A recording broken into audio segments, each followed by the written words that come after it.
नमस्कार। आज के इस खास विश्लेषण में हम भारत के एक ऐसे राज्य की राजनीति को डिकोड करने वाले हैं जिससे दशकों से एक अभेद्य किला यानी एक अनब्रेकेबल फोर्ट्रेस माना जाता रहा है। एक ऐसी जगह जहां का सियासी मिजाज बिल्कुल अलग है।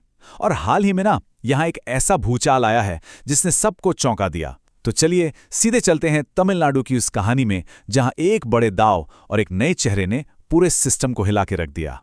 शुरुआत सीधे उस सबसे बड़े सवाल से करते हैं जो हमारे सोर्सेज में बार बार सामने आ रहा है। क्या एक पार्टी ने तमिलनाडु में अपना सबसे बड़ा राजनीतिक मौका खुद ही खत्म कर दिया? मतलब सोचिए, दशकों की कड़ी मेहनत के बाद जब फाइनली एक दरवाजा खुलता हुआ दिख रहा था, तो क्या महज एक रणनीतिक फैसले ने उस पूरी मेहनत पर पानी फेर दिया? जो भी लोग इस राजनीति को करीब से देख रहे हैं, उनके मन में आज यही सवाल गूंज रहा है। भाग 1, द अनब्रेकेबल द्रविडियन फोर्ट्रेस, यानी वो अभेद्य किला जिसे भेदना लगभग नामुमकिन माना जाता था। आइए इसकी बैकग्राउंड समझते हैं। अगर हम इतिहास पलटकर देखें तो 1967 के बाद से तमिलनाडु की राजनीति पूरी तरह से द्रविडियन पार्टियों, खासकर डीएमके और एआईएडीएमके की मुट्ठी में रही है। यहाँ की राजनीति हमेशा से तमिल गौरव और हिंदी विरोध के इर्द गिर्द ही बुनी गई है। इसके उलट अगर हम बीजेपी की बात करें तो राष्ट्रीय स्तर पर एक बड़ी ताकत होने के बावजूद यहाँ ग्राउंड लेवल पर उनका कोई मजबूत संगठन नहीं था। उनकी मौजूदगी बस कुछ शहरों और सोशल मीडिया तक सिमटे हुई थी, और इसीलिए उन्हें पूरी तरह से गठबंधन यानी अलायंस पॉलिटिक्स के भरोसे रहना पड़ता था। और इसका असर 2021 के विधानसभा चुनावों के इस दिलचस्प आंकड़े में साफ देखा जा सकता है। सिर्फ 2.6%। जी हां, गठबंधन में रहते हुए भी उन्हें बस इतना ही वोट शेयर मिला।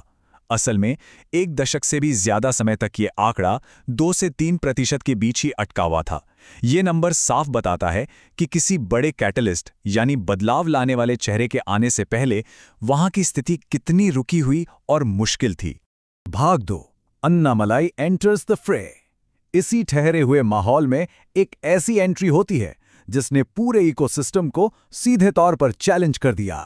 के अन्नामलाई एक पूर्व आईपीएस अधिकारी जिन्हें उनके सख्त रवैये की वजह से उडुपी का सिंघम भी कहा जाता था। इन्होंने अचानक नौकरशाही छोड़ी और बेखौफ होकर राजनीति में कदम रखा। देखिए, इनका बैकग्राउंड एकदम अलग था। ये कोई टिपिकल राजनेता वाली कहानी नहीं है।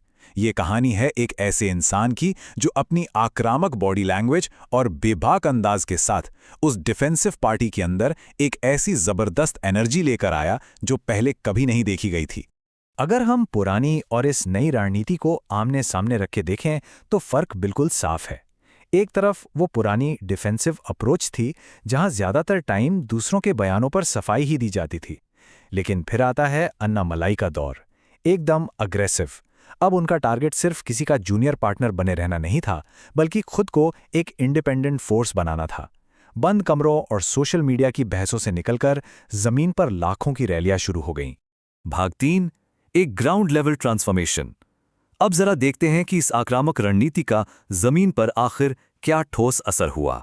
जो वोट शेयर 2016 और 2021 में 3% से भी नीचे रेंग रहा था, वो 2024 के लोकसभा चुनाव में अचानक छलांग लगाकर सीधे 11.2% तक पहुंच गया। भले ही सीटें नहीं मिली, लेकिन ये डबल डिजिट तक पहुंचना अपने आप में कोई छोटी मोटी बात नहीं थी। समर्थकों के नजरिया से देखें तो ये इस बात का एकदम क्लियर सिग्नल था कि भाई, जो दरवाजा दशकों से बंद पड़ा था वो आखिरकार अब खुल रहा है। इस नई रणनीति ने कमाल का इम्पैक्ट डाला। पुरानी डिफेंसिव पॉलिटिक्स को साइड में रखकर सीधे डीएमके के परिवारवाद और करप्शन पर सीधा हमला बोला गया। पहली बार ऐसा हुआ कि हिंदू पहचान और सनातन जैसे मुद्दों को तमिलनाडु की मेनस्ट्रीम डिबेट में इतनी बेबाकी से रखा गया। फोकस सिर्फ ऑनलाइन नहीं रहा, बल्कि हजारों किलोमीटर की पदयात्राएं हुई, गांव-गांव तक पहुंच बनाई गई। इस अप्रोच ने न सिर्फ युवाओं को, बल्कि पढ़े लिखे मिडिल क्लास को भी जबरदस्त तरीके से अपनी तरफ अट्रैक्ट किया। भाग 4, द अलायंस डिलेमा। खैर, राजनीति में अक्सर बड़ी कामयाबियां अपने साथ नई उलझनें भी लाती हैं, और यहीं से शुरू होता है असली टकराव। अब राष्ट्रीय नेतृत्व एकदम एक चौराहे पर आ खड़ा हुआ था। उनके सामने 2 रास्ते थे। पहला रास्ता था लॉन्ग टर्म ग्रोथ का, यानी अन्नामलाई को पावर दो, अपना खुद का स्वतंत्र कैडर बनाओ, भले ही इसमें 2026 के विधानसभा चुनाव में थोड़े नुकसान का रिस्क हो। और दूसरा रास्ता था इलेक्टोरल सेफ्टी, यानी चुनावी सुरक्षा का। AIADMK के साथ पुराना गठबंधन बचा लो, क्योंकि सच कहें तो अन्नामलाई के इस अग्रेसिव द्रविड़ विरोधी रुख से उनका ये पुराना साथी काफी अनकंफर्टेबल हो गया था। भाग 5 द स्ट्रेटेजिक साइडलाइनिंग। और यहीं से इस पूरे विश्लेषण का सबसे क्रूशल और विवादित मोड़ आता है, जहां नेतृत्व को अपना दांव चुनना था। अगर हम इस टाइमलाइन को देखें तो हालात जिस तेजी से बदले हैं वो वाकई हैरान करने वाला है। अगस्त 2020 में अन्नामलाई का पार्टी में आना, जुलाई 2021 में यानी महज 1 साल में प्रदेश अध्यक्ष बन जाना, मई 2024 में 11.2% का वो ऐतिहासिक वोट शेयर हासिल करना और फिर एकदम से अप्रैल 2025 में उन्हें अध्यक्ष पद से हटा दिया जाना। मतलब पार्टी ने अपने ही सबसे अग्रेसिव वॉरियर को पहले तो खूब आगे बढ़ाया और फिर अचानक से ब्रेक लगा दिए। इस बैकट्रैकिंग को कैसे अंजाम दिया गया?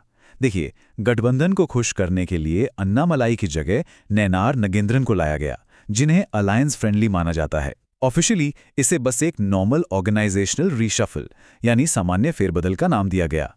अन्नामलाई को बस एक PR स्टार कैंपेनर तक सीमित कर दिया गया और सबसे ज्यादा चौंकाने वाली बात तो ये रही कि उन्हें 2026 के चुनावों की कैंडिडेट लिस्ट से ही बाहर कर दिया गया। अब जाहिर सी बात है, ग्राउंड लेवल पर इसका बहुत गहरा असर पड़ा। हमारे सोर्सेज बताते हैं कि जो राइट विंग अकाउंट्स और पार्टी कैडर थे, उनके बीच एक भारी निराशा छा गई। उनका यही मानना था कि जिस इंसान ने पहली बार उन्हें असल में लड़ना सिखाया था, उसी को साइडलाइन कर दिया गया। कई समर्थकों ने तो इसे सीधे तौर पर तमिलनाडु में सबसे बड़ी राजनीतिक भूल तक कह डाला। भाग 6 द अनएक्सपेक्टेड बेनिफिशियरी। लेकिन रुकिए, कहानी यहीं खत्म नहीं होती। इस रणनीतिक फैसले के बाद जो हुआ ना, वो राजनीतिक इतिहास की सबसे बड़ी विडंबनाओं में से एक है। सच तो ये है कि पिछले कुछ सालों की आक्रामक मेहनत से द्रविडियन मॉडल के खिलाफ एक पूरी बहस खड़ी हो चुकी थी। ग्राउंड पर सत्ता विरोधी और सिस्टम विरोधी माहौल पूरी तरह से पककर तैयार था। लेकिन इस तैयार जमीन की फसल किसी और ने ही काट ली। एक बाहरी व्यक्ति, एक्टर से राजनेता बने विजय ने बिल्कुल सही टाइमिंग पर आकर इस खालीपन को पूरी तरह से कैप्चर कर लिया। और यही 2026 के चुनाव की सबसे बड़ी आयरनी बन गई। देखिए, एंटी सिस्टम सेंटिमेंट अपने पीक पर था और बस एक चिंगारी का इंतजार कर रहा था। लेकिन जब पार्टी वापस अपने पुराने सुरक्षित गठबंधन वाले मोड में चली गई, तो इसने उस युवा और एनर्जेटिक वोटर को कंफ्यूज कर दिया, जो सिस्टम से दो हाथ करना चाहता था। ठीक उसी वक्त विजय की टीवी के पार्टी ने खुद को एक एकदम फ्रेश, परिवारवाद से दूर और गठबंधन से अलग विकल्प के तौर पर पेश किया।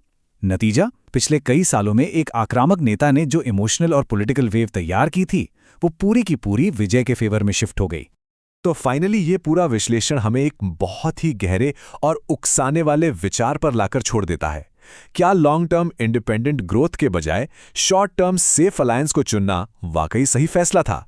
क्या ऐसा नहीं लगता कि रणनीतिकारों ने सालों की मेहनत से एक नया सियासी किला तो खड़ा किया, लेकिन एंड मौके पर उसकी चाबियां किसी बाहरी के हाथ में थमा दी?